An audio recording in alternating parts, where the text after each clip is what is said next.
Welcome to Exposure Therapy. Today my guest is Robert Ziegenfuss from Kenmare, Ireland, originally from the US. And Robert, thank you for coming on today. I really appreciate you coming in to share some of your work. No problem. It's an honor. It's great to I really am. It feels great to be able to be asked to do something like this. I mean, it means that your work is some way recognized anyway somewhere else besides Ireland and America. So I'm delighted to be on. So you are from the US, now living in Ireland, but I do detect the Irish accent. So was that an acquired thing, or were you maybe born in Ireland and then back over to the US? Like, how did that all work out? No, I'm American through and through. I moved over here when my parents got divorced. 18 years of age. So I kind of, from being here for the last 25, 26 years, I've kind of developed an Irish brogue, as they say. I'm a plastic paddy. Awesome. Yeah. When I was just looking you up and doing some research just to figure out some questions I could ask, I noticed that you had done some work, and I don't know if you currently still do that, but both in furniture and in imports. Can you talk about that a little bit? Yeah, I started up a furniture business back in 1995 or 6. And I've been doing that for a long time now, and I do import stuff. Well, sorry, I was importing stuff from the US to Ireland and selling that as well. That was back when the recession hit in 2008. The furniture business kind of took a bit of a kick, so I just had to sort of reinvent myself and sort of start doing other things that would make some extra money along the way. And that's actually when I got into photography. Got back into photography in a bigger way was in or around about that time when the world financial crisis hit 2008, 2009. From around 2010, I said, yeah, you know what? It's cheaper for me to go out taking photographs with my phone and the cheap camera than it is to go to the movies or go to dinner or go here or go there. And it just sort of grew from there. Nice. What did you start shooting with? You said you had your phone and a cheap camera. What was the initial setup that you brought out with you? I had a Canon no, what the hell? It was a Canon. Is it a Tiger? No, it was a Canon something or other. I can't remember what it was. I'm trying to remember the name of the damn thing. It had an animal name to it. It was just like one of these generic ones. And I don't know why I can't get Tiger out of my head. I should actually check it up.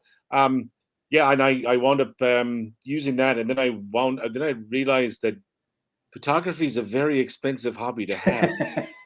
Because especially when you have Instagram and the likes of these things, it becomes addictive, and then you see somebody take a shot that you really like and you wonder, how the hell did they do that? And then you got to go out and get the lens to do that, and go out and to get this to do that, and then you got to get filters and you got to get longer I mean, it just went, oh my God. And that's really pretty much how it all kind of happened for me was and I dropped a few lenses into water and broke a few over there. But I know martial arts liability insurance I discovered over in Ireland is far cheaper than over here in North America. So I'm hoping that at least for you guys, the photographer's insurance is the same to cover those lenses. It is, but unfortunately, when I happened to capture a sunset I'll never forget it as long as I shall live. I got a tripod and I put it up on the suspension bridge outside of Kenmare, and it was a gorgeous sort of purple oranges hues, and I wanted to focus really on the sun kind of going over the mountains, and I took out a 70 to 200.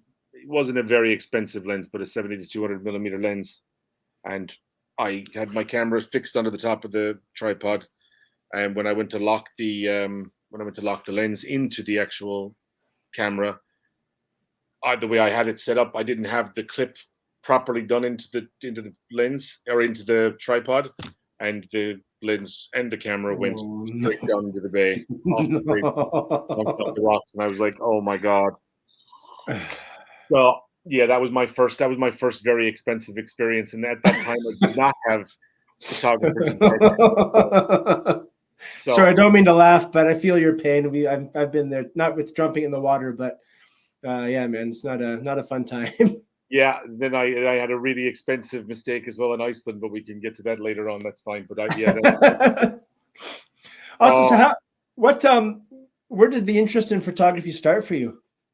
well, I used to always have an interest in photography when at the time I was a kid. I mean, I used to always love to take photographs and to, get out and I used to actually more so movement, like, car races, stock car racing, um, sports events. When I was a kid, I used to always go out and you get the cheap, like a cheap kind of like a Sony, no, not well, they weren't that cheap at the time, but like a Sony Handycam or whatever they were called, and then you get the little the Kodaks that you'd shoot off the film. And I used to run into the pharmacy or the drugstore, as we call them in America, and drop our camera roll in and wait for the pictures to come back. And half of them were pictures of a hand or a blurry face or something like that. You'd always get one or two that would be really, really nice. And I used to always love it, but then kind of life gets in the way and you just sort of move on from it. And it went away from me. And I always had it went away from me. And I always had I just got back into it in a bigger way and really, really enjoyed it. And it's sort of just basically snowballed on top of everything else. So basically I spend most of my weekends doing photography, and then I spend Monday to Friday and a half day on Saturday doing my own work. That was going to be one of my questions, was how do you balance having a full-time, and not even just a full-time job, but an actual business that's your business, so it's more than a full-time job, and then on top of that have the, I don't know if you call it a side hustle or a hobby or an endeavor on the side of doing the photography. How difficult do you find to manage all that, and what's the easiest way you find to do that for yourself? Well, I mean, the way I look at it, I mean, as I said, from my point of view, Monday to Friday pays the bills, and sort of the way I look at it, Saturday, Sunday is a hobby. Come make a little bit of extra money, and I love it. I mean, as I said, I enjoy going out there and working with natural. I prefer working with natural light. I prefer working outside if I can.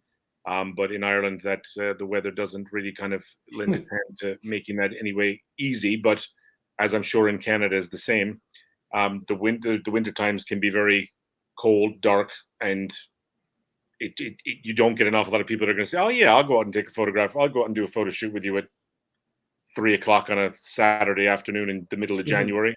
Some Right. are, but it's very rare.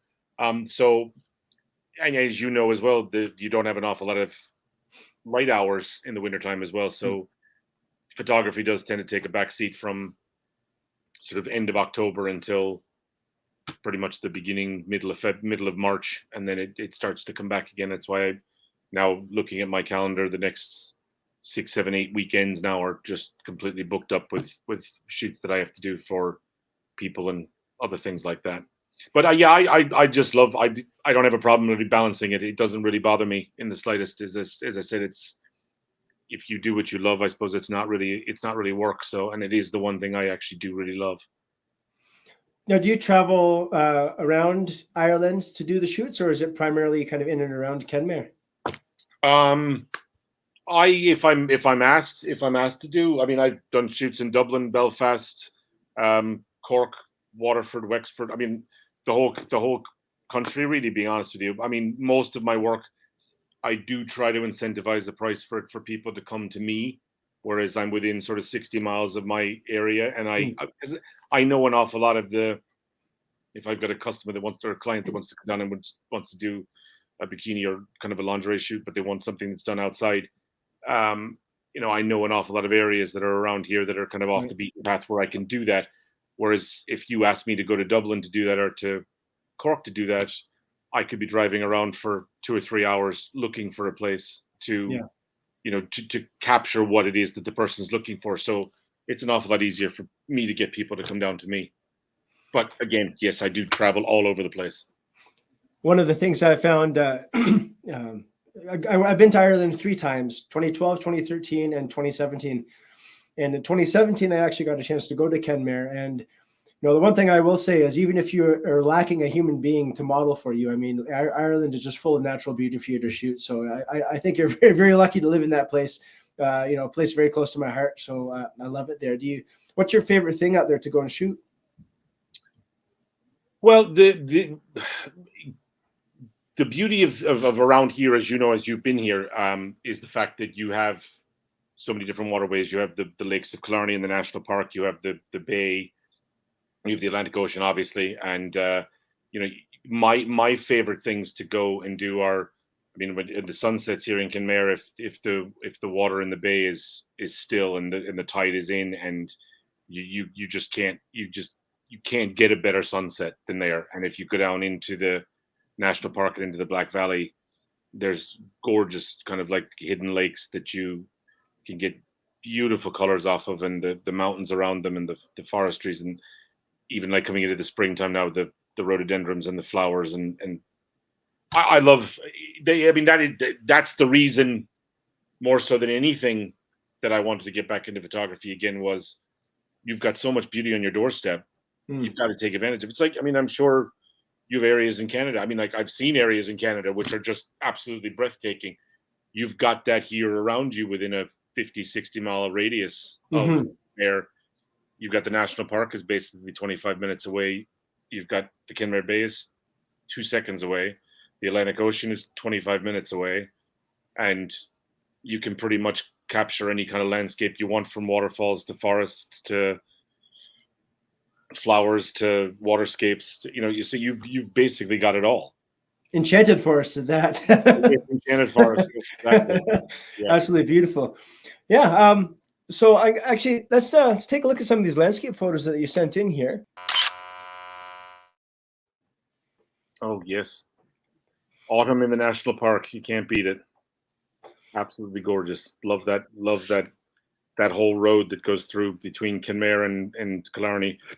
And in the autumn, you get these gorgeous, as you do in Canada and in America, in the Northeast especially, those orange and red hues and things like that that you get in the trees. It's just amazing.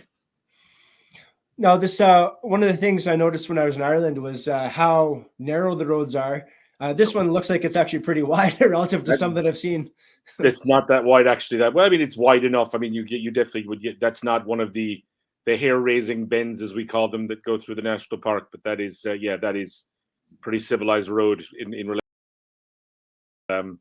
especially tourists. In the summertime now, you see an awful lot of recovery vehicles with cars that have crashed into rocks, and rocks have hit their tires, and oh, it's amazing. But yeah, it's a hell of a road. And I mean, if you changed the road itself that comes from Killarney to Kenmare, you would actually it wouldn't do the road any justice. I mean, there's certain roads that just need to be left the way they are, and you know, the beauty and the whole aspect of that moment is in that road. I remember driving through the Ring of Beara and going through, I think it was going through the national park, through the Gap of Dunlow, and you have like basically rocks up one side, you have lake on the other, and like that narrow road that you're driving on, and the speed limit's 100. Yep, that's true. Yeah, they don't bother. They don't bother to change all the other speed limit signs. They just leave them all the same as they are. But yeah, that's a hell of a road. Amazing, yeah. Actually, I was on your. We don't have it here, but I was checking out, I think, your 500 pixel set yesterday, and I saw a beautiful shot of the Gap of Dunlow with the reflection of the water and the long exposure, the clouds going by. It was really nice. Oh yes, that's actually one that was taken. Oh god, that was about 4 or 5 years. That was actually when I was getting really big into sort of getting away from just doing your. I assume from an awful lot of photographers' point of view, we all kind of start out with the sunset because it's the one that you can get, and you know it's going to have the colors. And with Instagram at the time, going back to I think it was in 2010, if you posted a sunset shot, it was going to get you plenty of likes, and it was going to get you plenty of exposure and stuff like that. And you'd start out for that, but then you'd see somebody take an astro shot, and then you wanted to do that, and then you'd see somebody take a long exposure shot, and you want to do that, and then you realize that your lenses that you had on your cheap camera weren't good enough to do these. And that's when you had to go out, and as we talked about earlier on, buying all of the different equipment to go with the camera to do all the things you want to do. But yeah, I mean, that was in a phase where we were doing a lot of long exposures, a lot of steel wool, the steel wool burning, that type of thing. And that was a time that we were going out doing all kinds of things like that. But yeah, that was a beautiful image. I should have actually put that one up on here. Is that that I feel the same way as when you're just describing that. Like I resonate with that, because especially when I was first learning, I'd like to really connect with other people and go out and kind of glean from them. And we do things like that with the steel wool and the light painting and the whatever. So was that, I don't want to call it gimmicky, but it's like you're trying different things and just trying to kind of find your voice or find your style. Like, can you explain that process that you went through?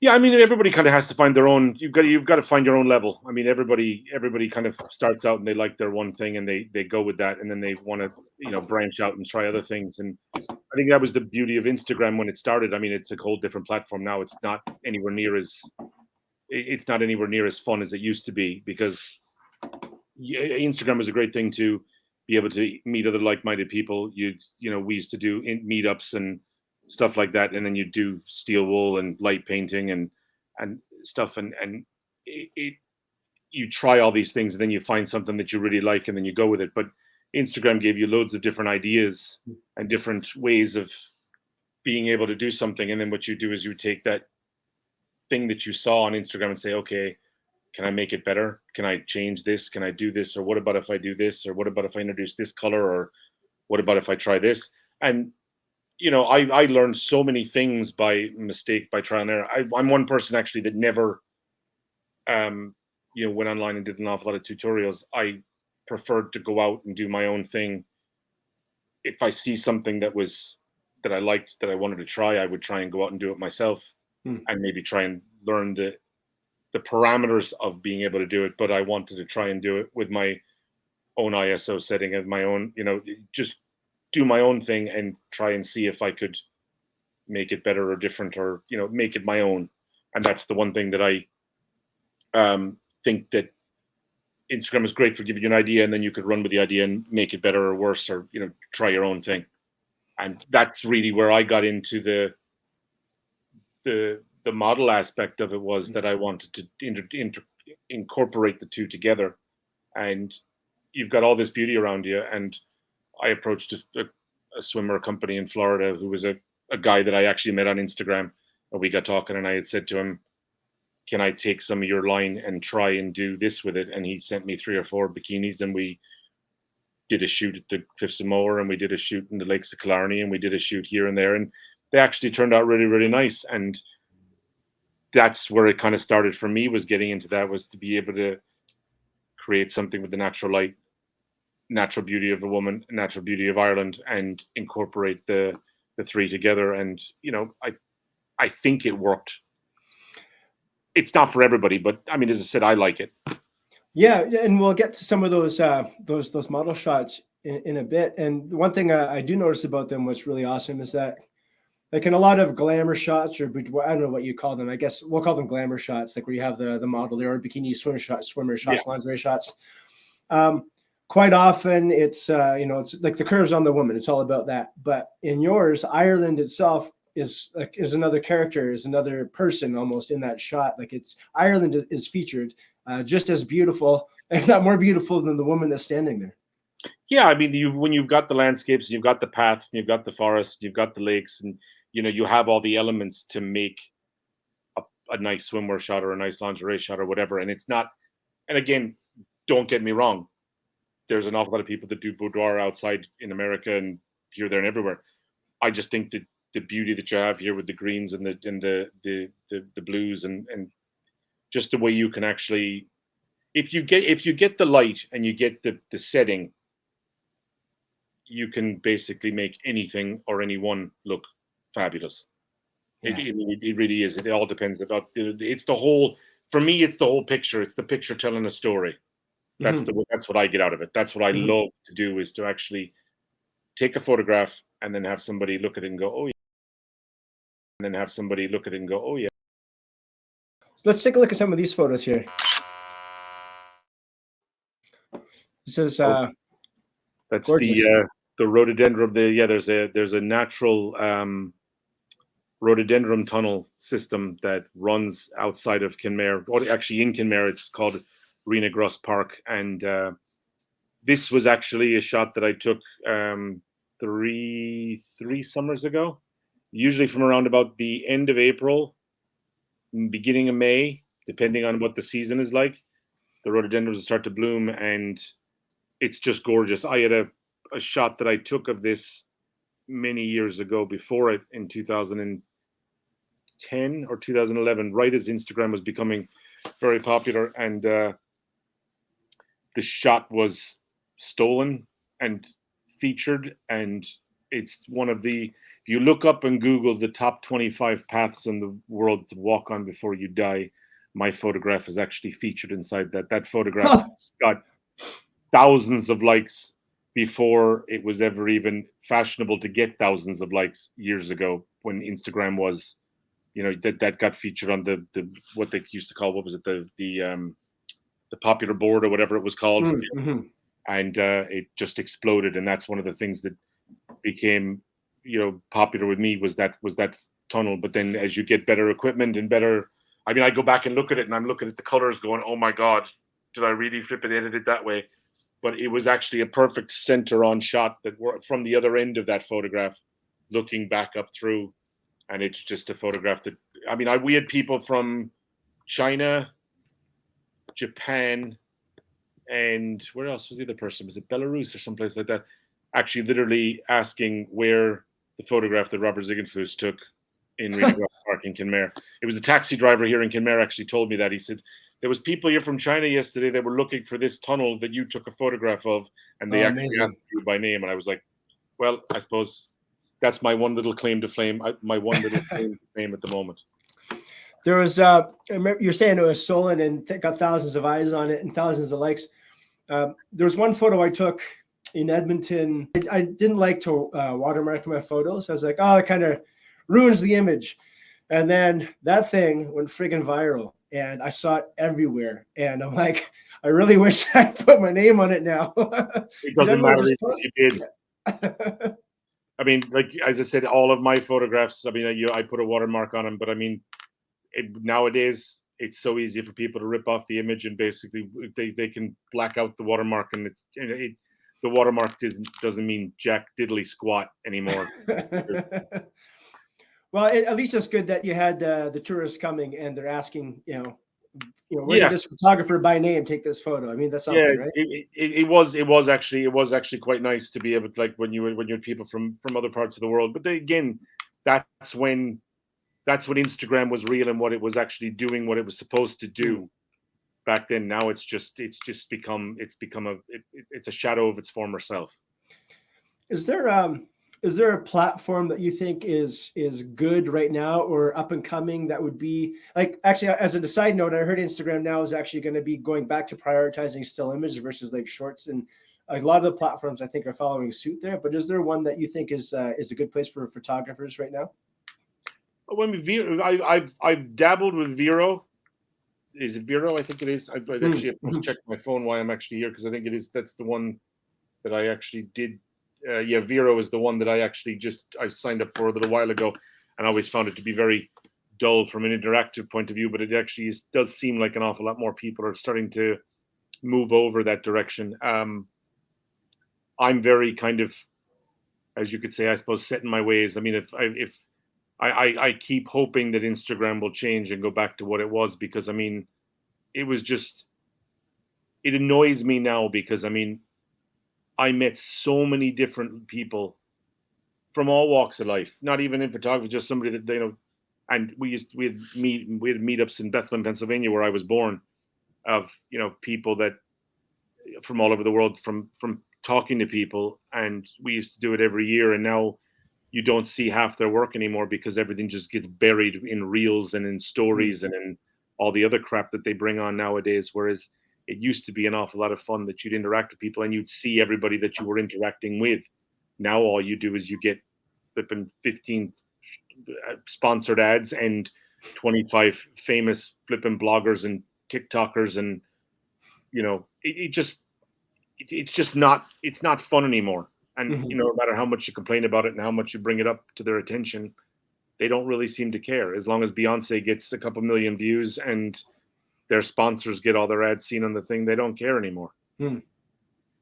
And I hate that fact, because I mean, as I said, even getting to know people like you over the years through the, we started following each other, I think during the middle of this, or before the beginning of the pandemic started, and people started to interact again, because it was the only way you could sort of talk to anybody, because we were all flipping locked down. But things like that, it needs to come back to being able to organize meetups, organize chit chats, organize photography tours, organize, just to be able to do stuff together, and to be able to, let it grow, and let these like-minded people get together and do their thing. And it just seems to be getting washed out. Today's episode is brought to you by Prairie View Photo Tours. Prairie View Photo Tours invites photographers of all levels to book their all-inclusive, authentic Alberta adventure at pvphototours.com.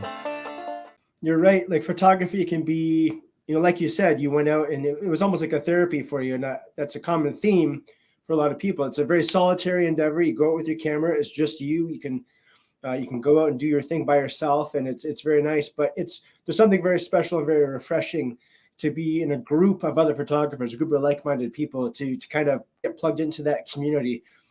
We don't always engage in that, because, like I said, we're out there doing our own thing, doing our own shoots and stuff. But I always find it really enjoyable to get together with other photographers and get plugged into that community. Well, you learn so much as well. I mean, you could do something different than I do, and then you go, "Oh yeah, how did you do that?" Or I could say to you, "Oh, now I know an awful lot of photographers, because I've run into this. I've run into this thing before, where you'd go out and you do a meetup, and next thing else, you go, "Oh yeah, that's really neat. How did you do that?" Well, I'd rather not say. And I'd be, okay, fair enough. I mean, if anybody asked me, I would say I'm an open book, basically, the way I am. But there's an awful lot of photographers very protective over that kind of stuff. But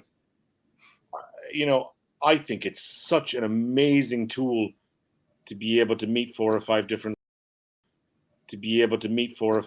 like-minded people, and have 3 or 4 or 5 different styles, and to be able to, to cross all that out, to cross-reference all that kind of stuff, and go through everything, and you learn so much more doing that than you would watching a flipping 45-minute YouTube video on how to change the exposure in Lightroom. I mean,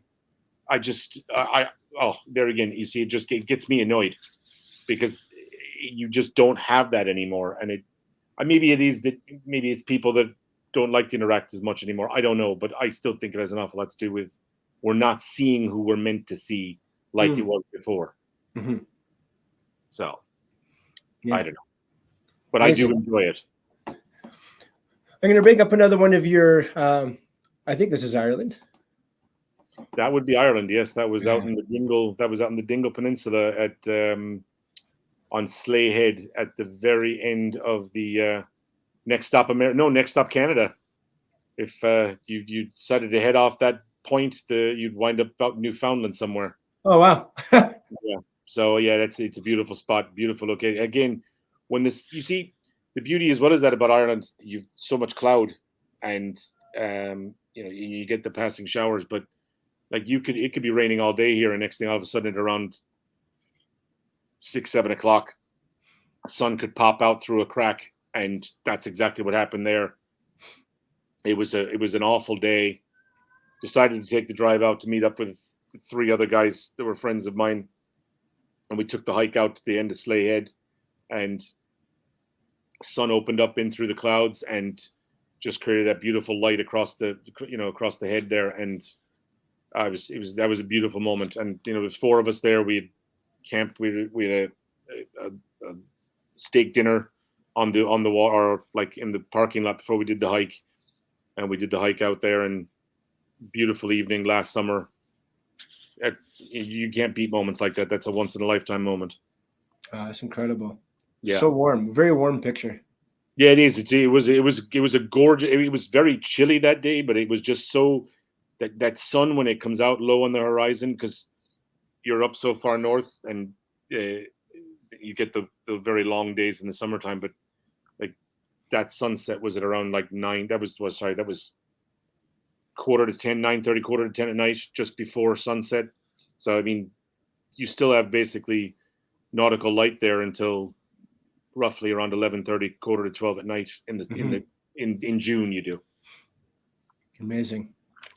That's great. We moved up here to from Toronto to rural northern Alberta, and we noticed that too. Like in the summertime, like it's basically the sun basically doesn't go down. It just goes from one spot in the sky to another. Yeah, I in Northern Ireland, June of maybe like I don't know what it was. Maybe it could have been 10 years now, 10 years ago, but it was the 21st. Or sorry, it was the 12th of June. I left work here at 6 o'clock. It's a 6-hour drive to Northern Ireland, and we got up to Giant's Causeway at the top of Northern Ireland, obviously, and got there just after 12 o'clock. Causeway was closed, obviously, but we walked out to the end of the causeway. We were out there for around 12:30, 1 o'clock in the morning by the time we got out there, and you could still see the hue in the sky of sunset, and literally the sun came down at around midnight, and roughly at around about 1:45, the sun just basically, it literally just skips into the water for about half hour, 45 minutes, pop right back up again, and it was into sunrise, and you're kind of going, this is amazing. Because I've never gotten to experience that, only in Iceland and Northern Ireland, obviously being so far north. And it's just I couldn't get over it. I thought it was amazing. While you're talking about Iceland, let's talk about this image. Yes, the famous ring road in Iceland that was taken between Reykjavik and Vik, the second kind of biggest town in Iceland. What a country. What an absolute country for photography. I can tell you, it's just amazing. Again, cloud cover, sunlight, purple and orange hues. I mean, it's just, a photographer's dream. I've heard it. Basically, the experience of being there is like being on another planet. Oh yeah. I mean, it's got so much. I mean, I do love Ireland from a photography point of view, but I've been in Iceland twice for photo trips, and I mean, you cannot beat it from a point of view of, I mean, the Northern Lights, the roads, the mountains, the fact that there's no trees there, the icebergs, or the Diamond Beach that's in just beyond, which is beyond Vik, the black sand beaches, the rock formations in the water, and the waterfalls. Oh my God. And the hot springs, and I mean, I just keep going on and on about the place. I mean, it is just, anybody should go there, but don't go and just stay in Reykjavik. You've got to go out and see it and feel it. I was lucky enough, the second trip that I took to Iceland, a friend of mine that was with us decided to get a chopper, and we got a helicopter, and we went out into the highlands, up into the middle of in the middle of it. Like, you literally cannot get out here without a helicopter because there's no roads getting out there, and the backdrop and these just pristine nature and the waterfalls out in the middle. I mean, I could go on and on about it forever. I mean, that Skog, what is it? Skog, I'm going to butcher the name now. The Skogfoss waterfall. That place is just amazing. And again, very difficult to get a shot of that anymore because so many people go to visit that place. Mm-hmm. As you can see, actually, off to the right of that image, you can see all, and went back out onto the ring road, Route 1, as they call it, and that was taken with a 70 to 200 Canon lens from probably a mile or two, maybe a mile, maybe that's probably exaggeration, but a good distance away from the actual road. That was where I took that shot. I loved that shot, the way that the sun was coming in that's what caught my eye when I was leaving, was that kind of orange sun that was coming in on the top of it. And I just had to stop and take a photograph. Amazing. When you've gone to Iceland on those photo trips, do you just go with some buddies and like make a plan to go, or is there Like, are there existing tours that you join onto? Well, you can do it both ways. I mean, there are existing tours. There's a couple of photographers here in Ireland that do tours to Iceland, and they do for Northern Lights more so than anything else. But they do all the, they hit all the whistle stops that they need to hit along the way. But with the first trip to Iceland was with a buddy of mine from America, actually. He had said he wanted to go, and he wasn't much of a photographer, and he didn't want to really drive, and he said, "Would you be interested in driving?" I said, "Yeah." I said, "I don't have a problem. I love driving. I could drive anywhere, so it doesn't really bother me."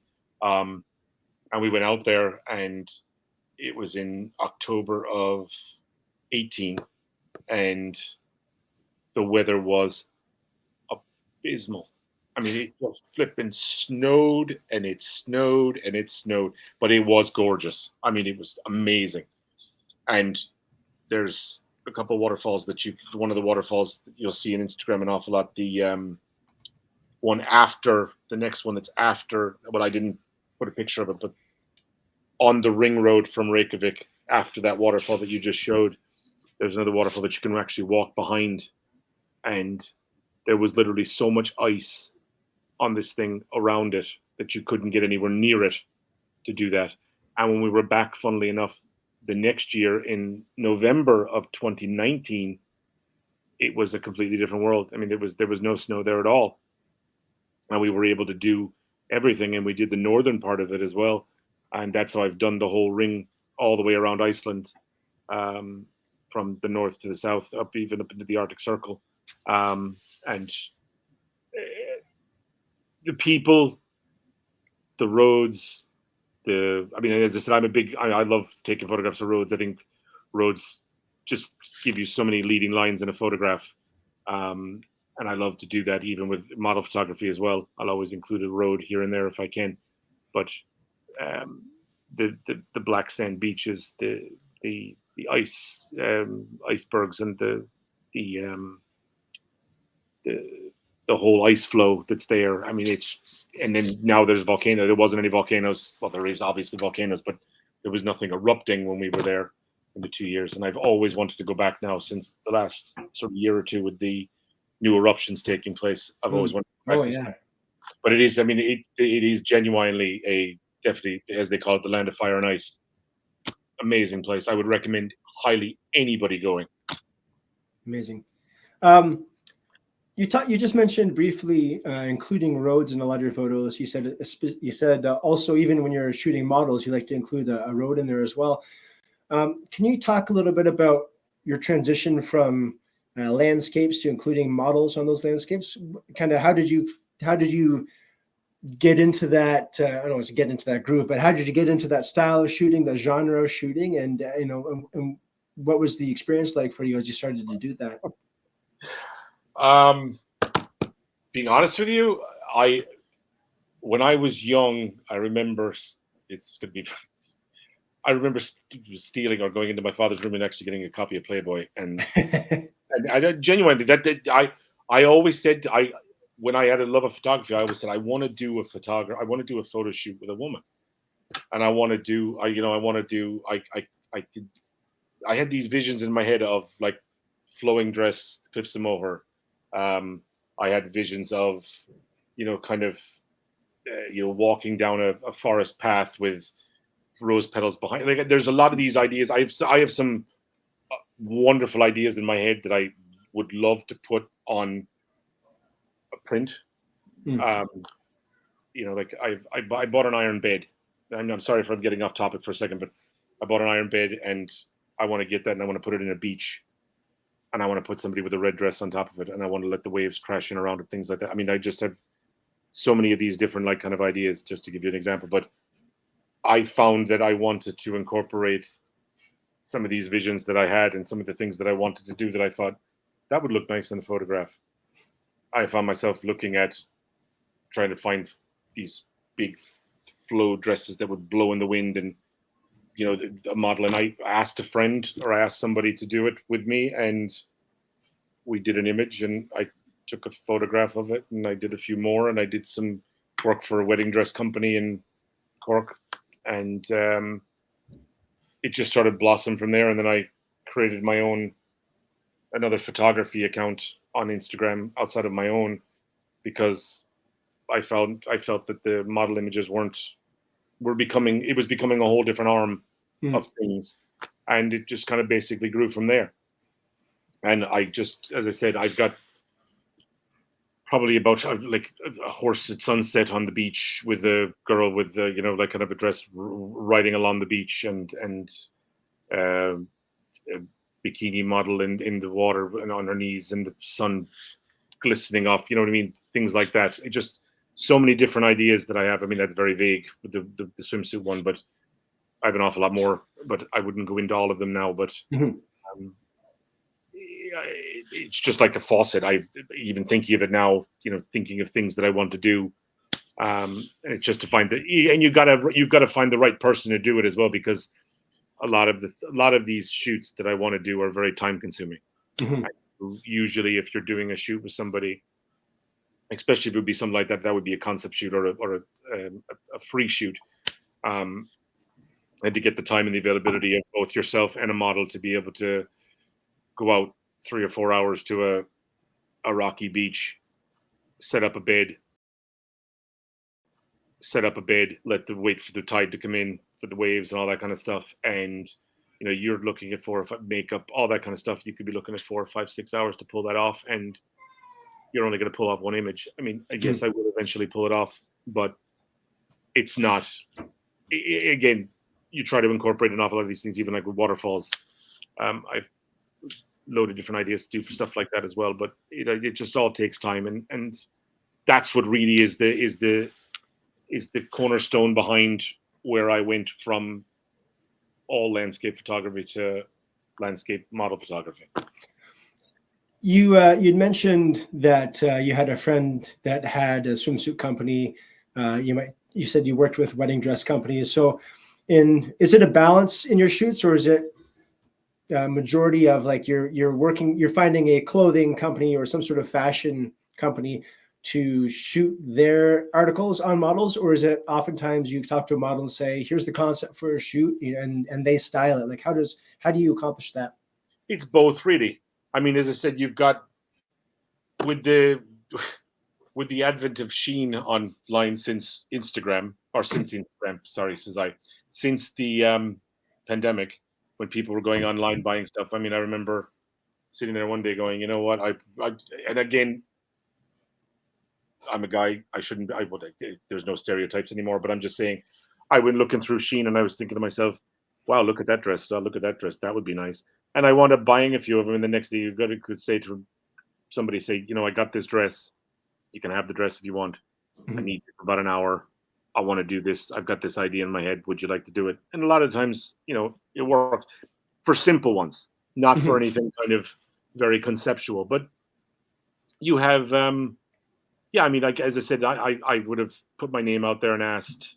I went to a couple of bridal shows a couple of years ago, and then I got in with a wedding dress manufacturer, with a wedding dress designer, and with a wedding dress shop. And I sort of said, can we shoot this dress and can we shoot that dress? And yeah, we can do that. And that became nice. And then I found, as I said, I asked a buddy of mine who was starting up a swimwear company in Florida. It didn't last very long, but I mean, he was doing all right for a couple of years with it. And I said, can I take, again, as I explained earlier, and we did a few shoots for them, concept shoots for them, and front, back, side, that kind of thing. And they made their way on the catalogs. I have a couple of wedding dress and bridesmaid dresses that have made it into wedding magazines, stuff like that. I've been published in a couple of magazines, but it's pretty much from putting myself out there saying, look, I have this idea. Can we use this dress? And they allow me to do that. And then I give them the images, and then I get a little bit of work out of it. As I said, I've gotten probably 5 or 6 paid, nice shoots from stuff that I've done for companies that have, and I've gotten some published work out of it as well, which is nice as well. Again, my 9-to-5 job, Monday to Friday, and a little bit on Saturday, is what pays my bills and it does my thing. The photography end of it, for me, very much a hobby. But if I could change it to a 7-day a week job, I would definitely do that. But I don't even know if I'd be really good enough. I'm my own worst critic. So, you know, I look at some of the stuff that, and again, Instagram has an awful lot to answer for that too, because you put up an image and it doesn't get well received, and you think to yourself, oh God, did I over edit it? Is it bad? Is it too dark? Is it too light? Did I not do it right? Is this not the thing I should have done? Oh crap! And you start to overthink all this crap, and it really has an awful lot to do. No, it could very well be a shit photo. Sorry, excuse me, a crap photograph.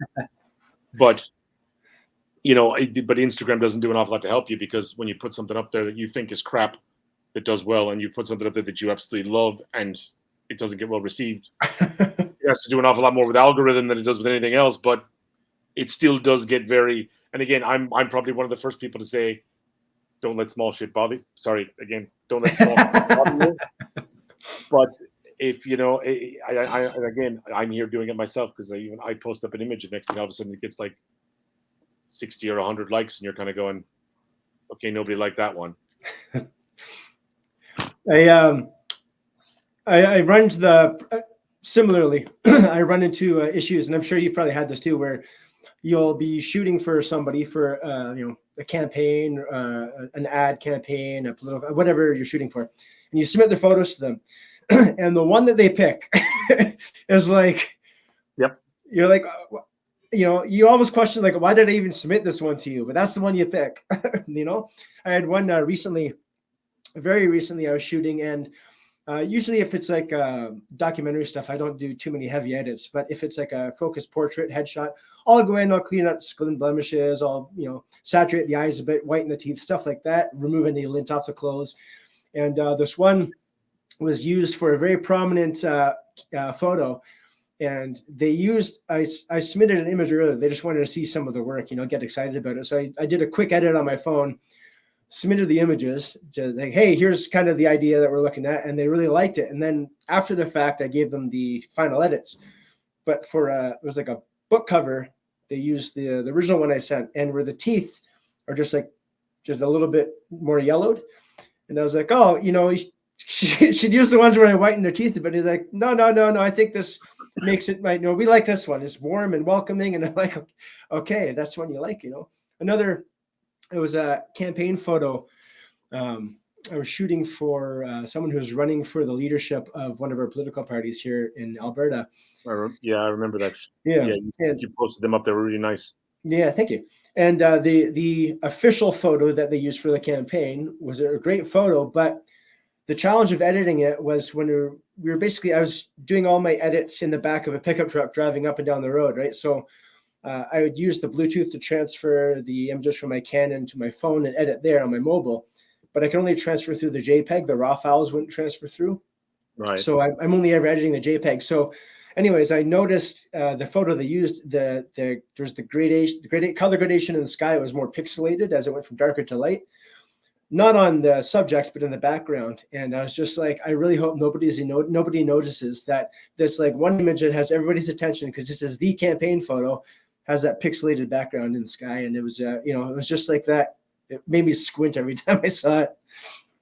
Hate that, especially when you like, even I one of the photographs, I just did a photo shoot yesterday, and I was going through some of the images there today. And one of the images, when the sun came out for a change yesterday, and it was in kind of like a rock kind of formation on the beach, and the sun kind of was overexposed on her and around it, and then it made the shadow on the rock very dark. And then when you tried to kind of bring up the shadows, it was all pixelated and weird, and you really kind of needed to bring that kind of the groove of the rock was actually leading, were the leading lines into her.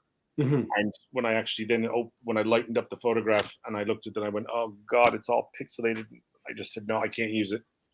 Get rid of it. Don't want to see this one. Yeah, it's the worst. No, I hate that. Oh. Or if you get a great photo, you think composition wise it's great. Everything's great, but it's too dark, and so now it's you got your grain or whatever. Yeah. I hate grain. Oh my God. And it's the one thing that Well, there's nothing wrong with green. I'm like, no, I just don't like it. Sorry, can't handle it. No, don't want it. When I see in my photos, when I see a lot of grain, it tells, I just know that I shot it too dark, and that's why there's so much grain.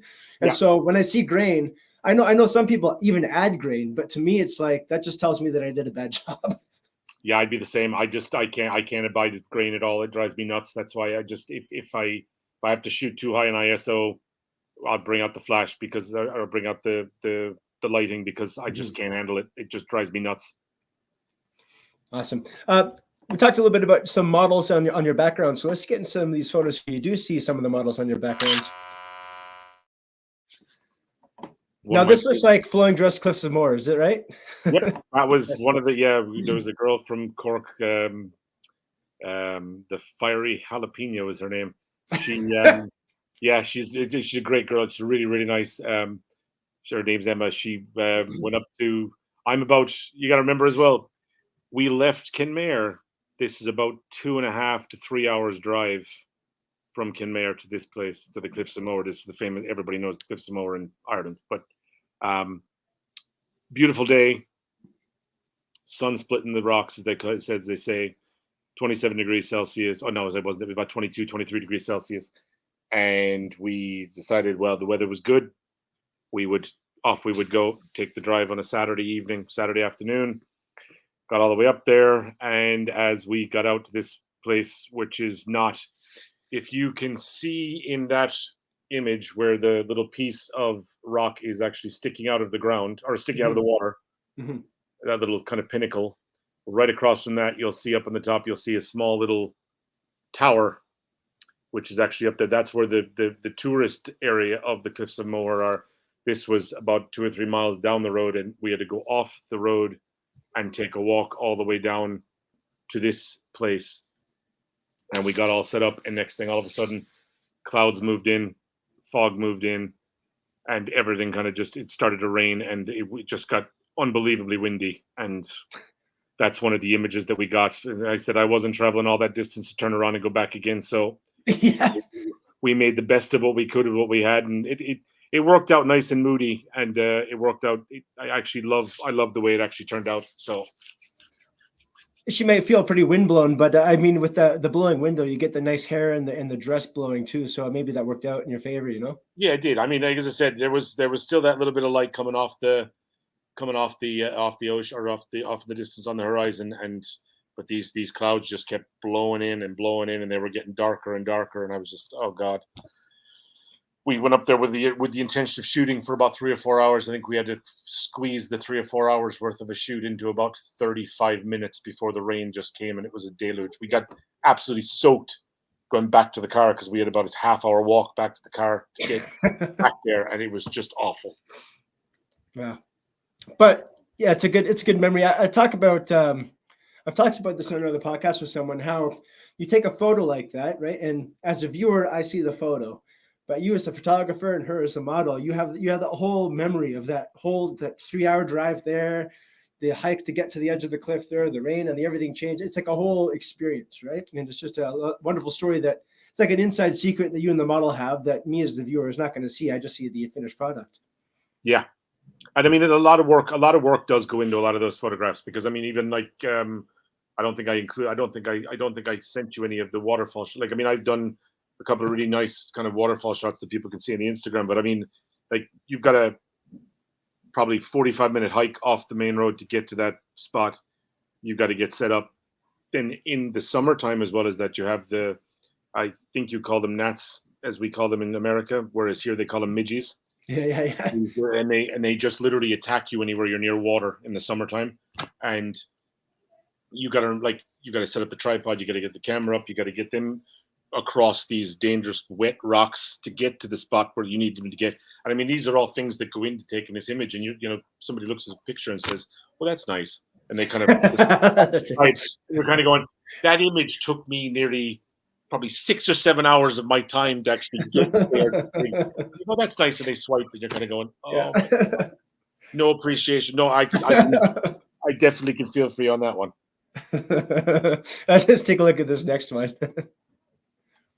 Yes, that poor girl froze her ass off in the lakes of Killarney.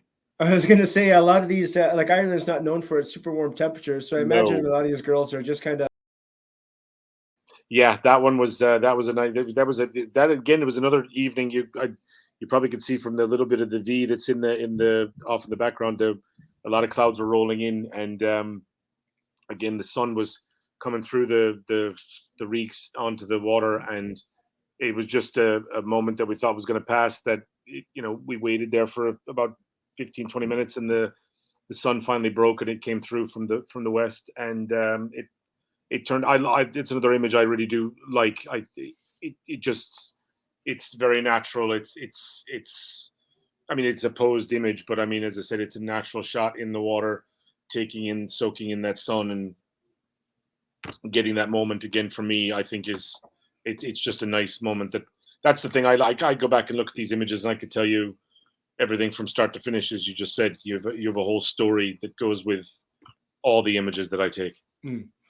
In your experience working with these models, how much of it is them posing? Like, I don't know who exactly you work with. Like, are they experienced posers, or do you have to give coaching? And if so, kind of how do you approach that?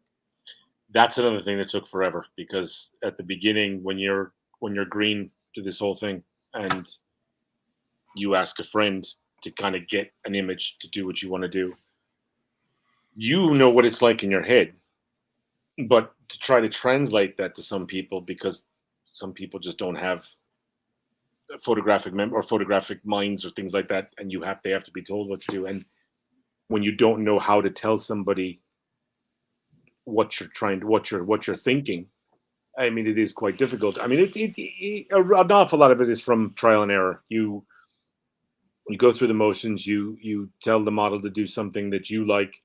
That might not necessarily be right, but you tell her to pose a specific way that you think works, and you go from there. But you actually do learn an awful lot from models as well, because I worked with a couple of professionals that opened my eyes up to an awful lot of it, especially like 2 or 3 years in, that would sort of say to you, okay, you need, and I would say to them quite candidly, say, I need you to tell me what you think works from a model's perspective.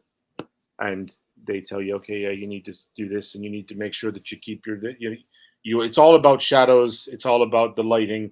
It's all about trying to curve the body to maximize the beauty of the body, put it that way. And these are things that you learn, and they do. I mean, it all takes time. You're not going to just sort of walk out and be a landscape photographer and then tomorrow say, you know what, I want to just put a model there. You can place a model in the middle of the lake, but you have to get them to actually kind of live in the moment and to make that moment come alive. And that is a very, very tedious thing to do, because a lot of the people that you're working with are people on Instagram say, oh, I love your work. Can we do a shoot? How much do you charge? Blah, blah, blah. You go, yeah, no problem. You go out, and next thing, all of a sudden, they're kind of like, okay, what do I do? And you're Right. Yeah. No, I don't need one of these today. But then you have to sort of say, okay, yeah, you need to create your triangles. You need to keep your legs. Don't stand, stand straight, but tilt the head, bring the chin up.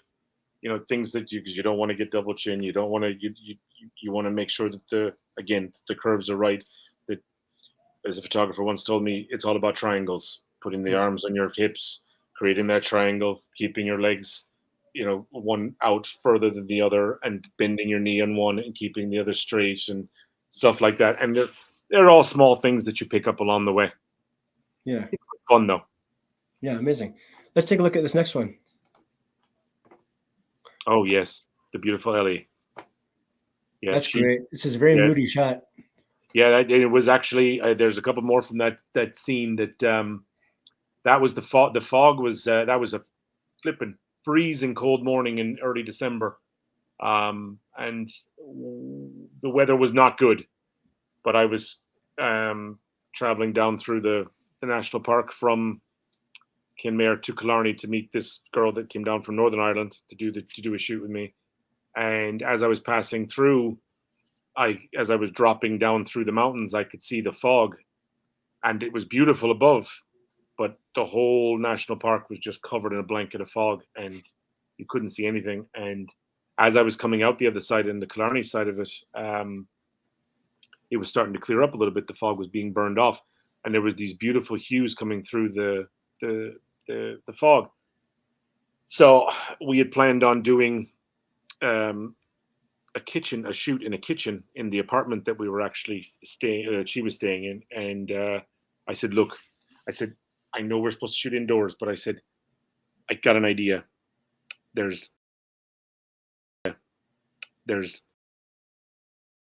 and so she said, okay, yeah, let's try it. We'll go out and we'll see." I said, "Look, if it's too cold for you, don't worry about it. We'll stop." And we went out, traveled out to the national park, and we got out and up on top of a tunnel, a rock that's a natural rock tunnel that's there, and the sun was coming through the fog, and we captured about like 6 or 7 of these images with that kind of blowing cape type of thing, and they just turned out beautiful. You couldn't have asked for nicer, and she loved them, I loved them, and the rest is history. I love seeing the mossy rock there to the left.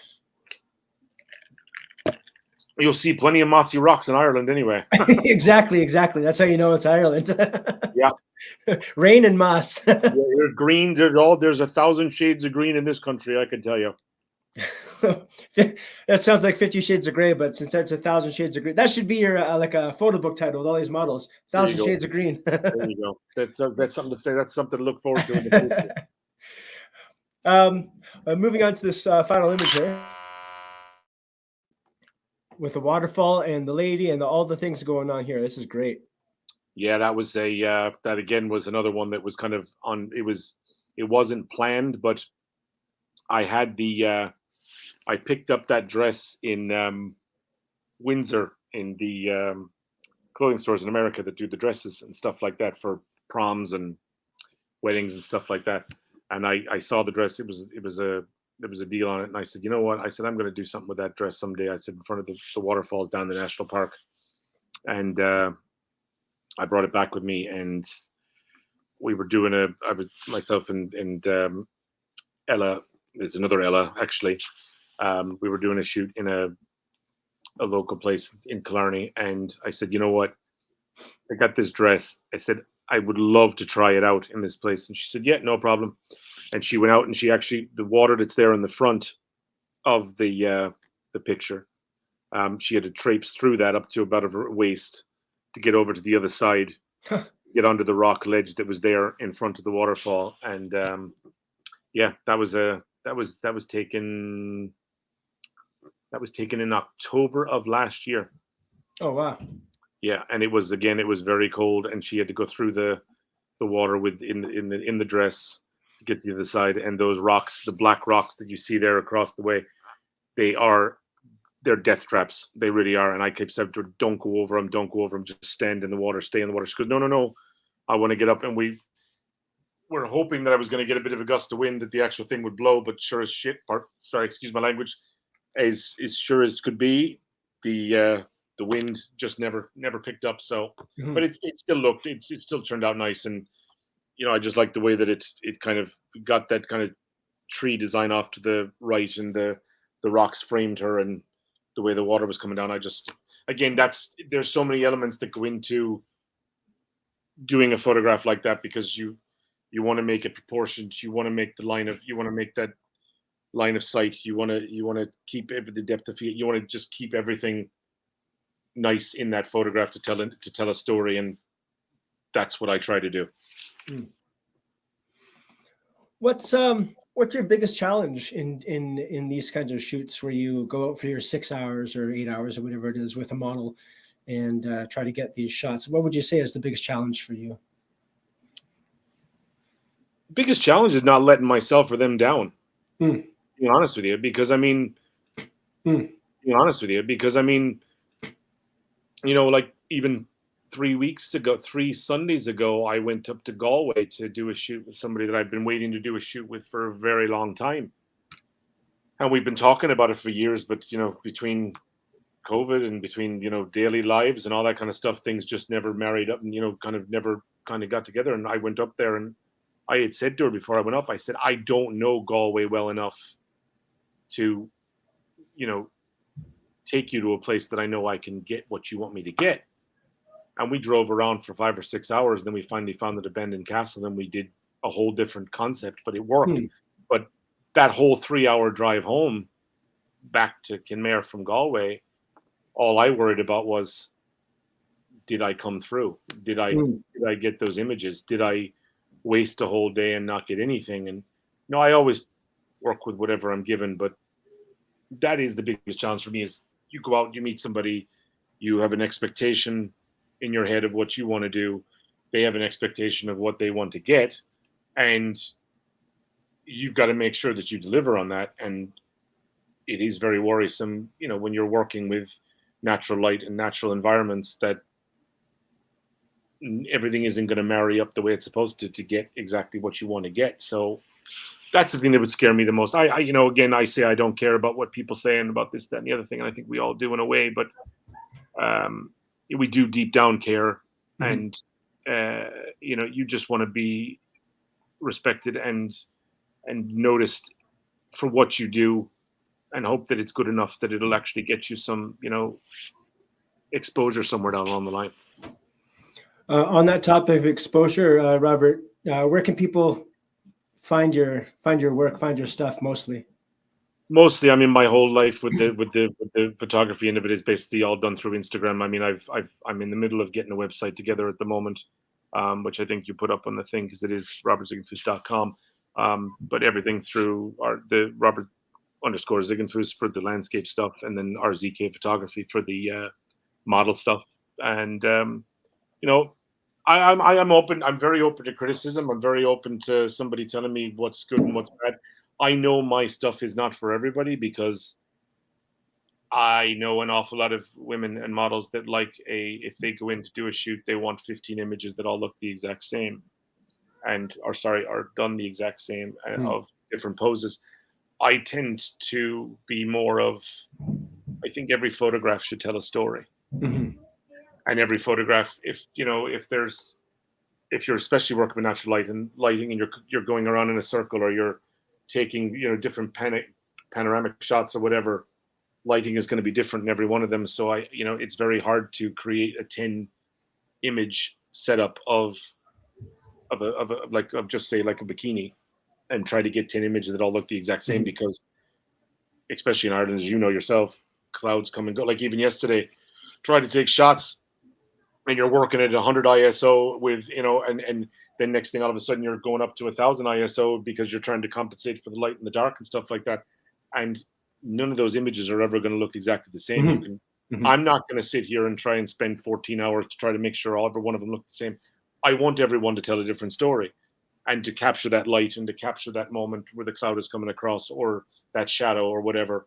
And I just think, and I personally do, when I do a photo shoot, I will actually do all 20 images individually. I'm not going to sit there and do across the section for the 20, right? The exposure has to be the same on all of them. This has to be the same on all of them. I want to be able to look at that image and go, okay, yeah, this, and I'll mess around with it and whatever. And yeah, that looks good to me. And again, that's not everybody's taste, but I hope that people would look at it, take notice of it, and like it for being some bit original. I think I'd be remiss if I didn't mention that you also do have a Patreon. So if people want to support your work, if they want to support what you're doing, they can go check that out, and they could subscribe to that for different levels of access. So I'll find the URL for that, and I'll put it in the video description here. But that's more that's something that I got into, because as I said, again, I don't shoot like anything extravagant or crazy or whatever, but I got asked an awful lot because of the culture that we're in nowadays with OnlyFans. I get an awful lot of girls that ask me, can you do, I want to do this and I want to do that. And I've gotten into doing a little bit of that. But I mean, again, I still prefer to do the other stuff. But if I'm trying to do some of the other stuff and they ask me, would you do this for me for my OnlyFans? I go, okay, fair enough. And I was starting to do it so often that I kind of said, you know what? I better actually, if I'm going to try and do this, I might as well try to make a little bit of money out of it. And I put behind the scenes stuff and things like that. It's all photographs, because with Patreon, you can't well, I don't think I can. I don't have access to be able to do video yet, but I am trying to do some behind the scenes kind of videos of stuff which will be coming in the future. But everything that's on there is just basically is photographs of different things, from from lingerie to to different types of shoots that I've done for clients and for people. Awesome.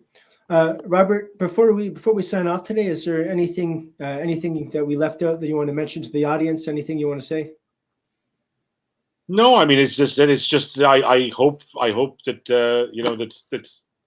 that people can, I hope that people can find a way to bring sort of a lot of these social media sites like Instagram back to what they were, to be able to interact with people again. I mean, I know, again, it's not like it's been shut off, but it seems like the way it's been set up, though, it wants all of us to follow everybody that's rich, wealthy, famous, and has already got 13,000 million followers, whereas the guy with 25 or the guy with 100 or the guy with 1,000 or 2,000 images is probably every bit as good, if not better, than an awful lot of these other people. And we need to start focusing on people like that and building them up and trying to give them a platform to be able to move on.